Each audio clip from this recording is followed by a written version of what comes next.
Hello everyone, and welcome back to another episode of Nighthawks. Today we will be talking about Trevor Henderson. He is an artist-illustrator from Canada and has made a few notable creatures that you might be familiar with, such as Siren Head. Joined with me today is Michael. Thank you, Johnny. Nice to be here and to meet you. He goes by the name of Oscavis, and you can find him at Oscavis on Instagram. He was also commissioned to do the covers of the podcast episodes for our fiction podcast K-Block. Make sure to go check that out and see some of his art. And we're also joined by Demitri from DN Productions. My real name's Demitri, and I'm here with Jonathan. He has a YouTube channel by the name of DN Productions. You guys could go check him out. There's a link in the description. Now, before we get into their interviews, let's talk a little bit about Trevor Henderson himself. Trevor Henderson is a Canadian artist, illustrator, and writer. His works consist of Read More Ghost Stories and Odd Noises in Empty Rooms. He also released Bad Things Coming and was featured in the Hyaki Yagyo Night Parade of 100 Demons project. Henderson grew interest in the horror genre through his father and later attended the OCAD University.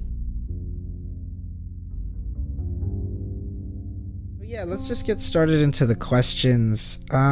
So what was your introduction to Trevor Henderson? Well, my introduction to Trevor Henderson was, like I think with most people, with the Siren Head creepypasta photo manipulation series that he does. For me, he has like his own little universe, and I think that people in general like to have these mythologies, myself included. So, he also had these journals and logs that he had created along with the Siren Head creation. So it was just very interesting to kind of read about the lore, not just reading, but kind of like learning more about this idea that somebody had, how they had placed it within the world, how they had kind of fleshed out an entire story for it. And even though it was a new creation, I'm not sure if it had been done before. With like Silent Hill, I think it had some origin there, if I'm not mistaken. But yeah, just like a fully fleshed out creation. As an artist yourself, what do you think is like effective in the way that he's telling these stories? So I'll take it like, one piece at a time. I think that the pictures by themselves have like a very digestible, they're easily accessible. They're not, overtly scary to turn off a lot of the audience, and at the same time there's not really too much that you need to consider. It's just an image. He has some kind of manipulation to put some entity or monster in the image. So I think that's like the initial draw, and I think that's why it's effective. As for the story itself, like I said before, people really like mythologies. They like backstories. They like more information.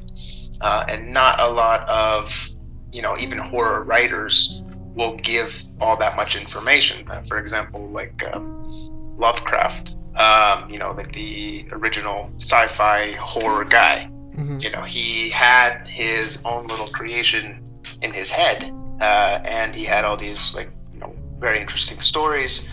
But he himself did not really create too much of the lore. It was mostly the authors who came after him who really built upon what he had started.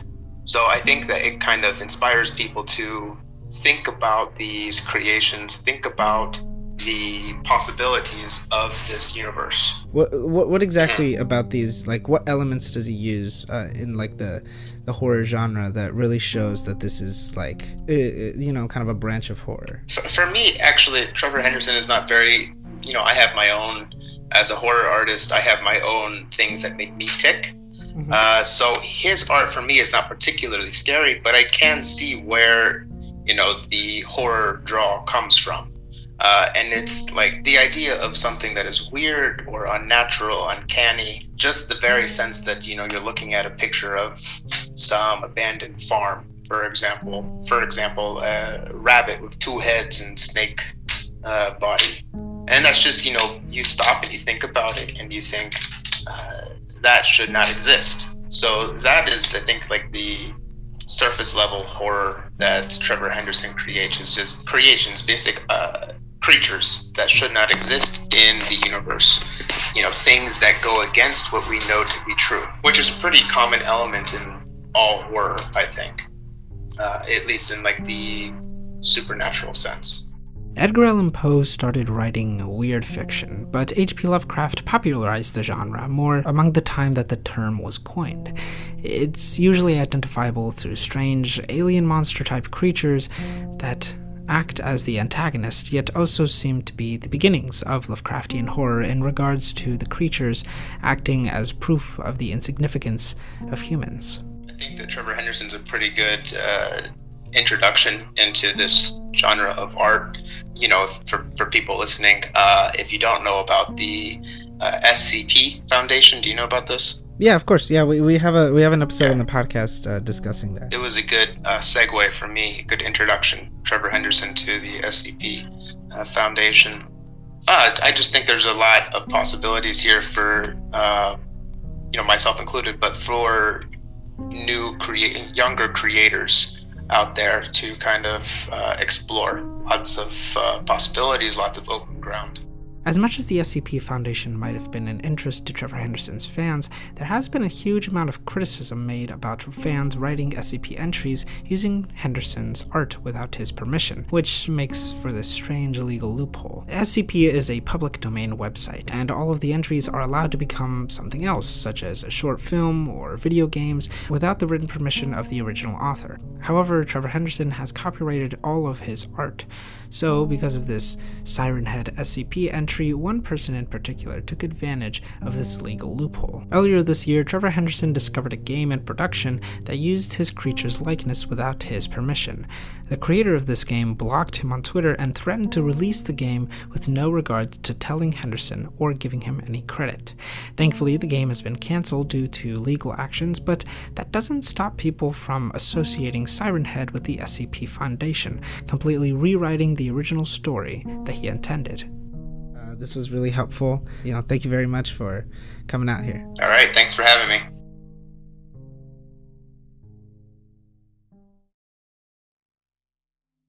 So I have a few questions prepared for you here. So I guess the first one is what kind of content do you do on your channel on YouTube?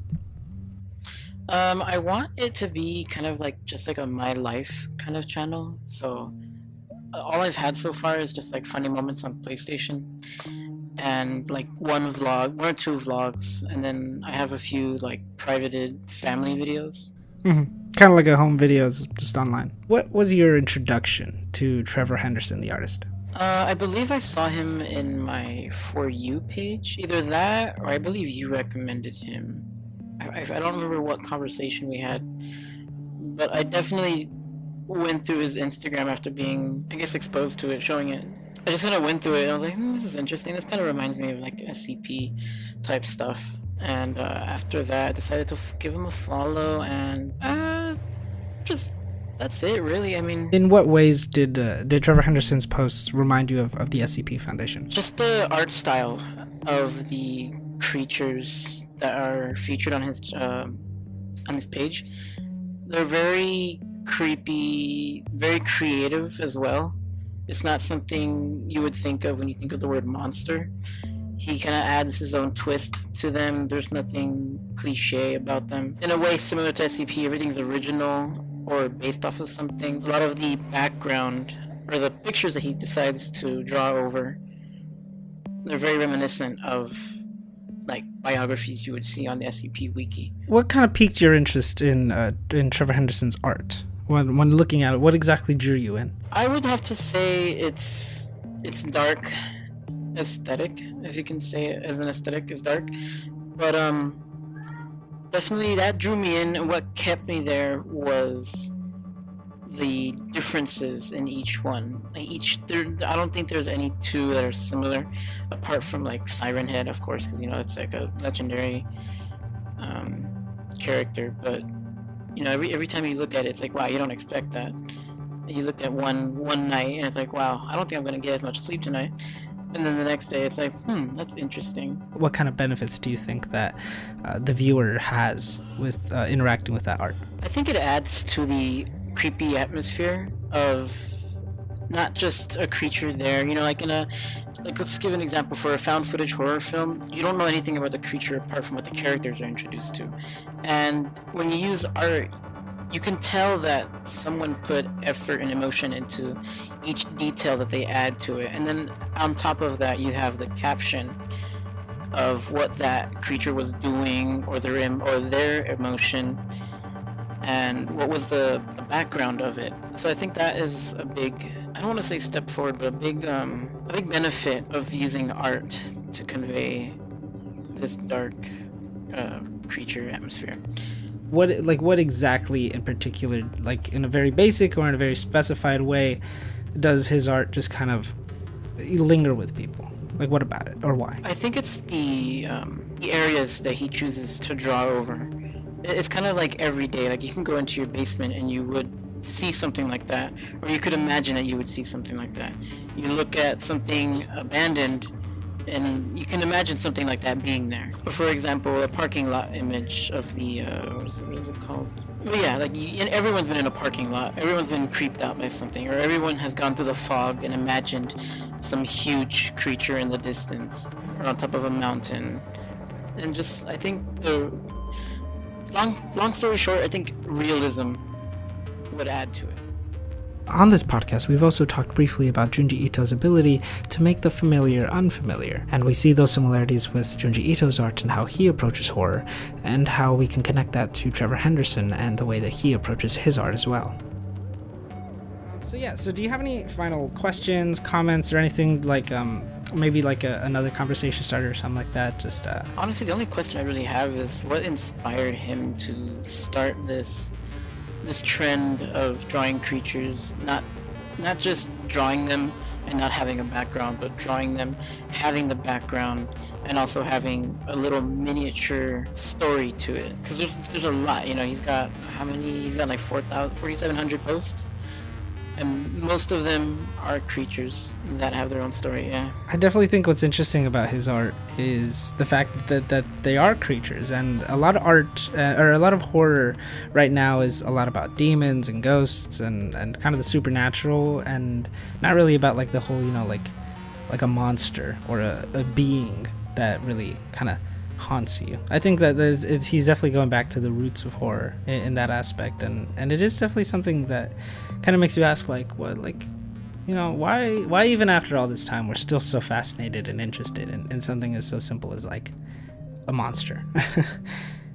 Just the last thing would be that the other vibe that I kind of get from it is kind of Stephen King's The Mist. These creatures do look like they would be something from another dimension. They definitely don't belong here, and the fog that gets added to some of these images, like something lurking in the unknown. Thank you for giving your thoughts and all that kind of stuff. You know, we really appreciate you as a fan of Henderson and the horror genre in general. Yeah, you're welcome. No problem. So yeah, you guys could check Demitri out. He's DN Productions on YouTube. I'll be having a link in the description, so make sure to go check out some of his work. The interesting way that Henderson uses the medium. People really like mythologies. They like, backstories. They like more information. And not a lot of, even horror writers will give all that much information. Or even the strange kind of artwork and photographs that he uses for his backdrops. The areas that he chooses to draw over.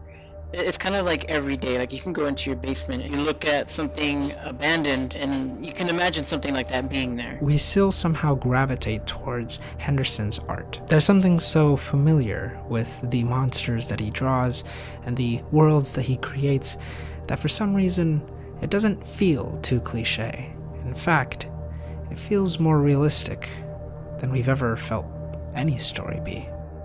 Thank you, Nighthawks, for having a listen, and I hope you guys have a great day. Make sure to follow us on Instagram at the Nighthawks Podcast. You can also follow us on Twitter at YT_I'm not here. And also make sure to listen to our fiction podcast, Cape Lock. You can find us on Spotify or wherever else you find your podcasts. Thank you very much, Nighthawks, and make sure you read something that keeps you up at night.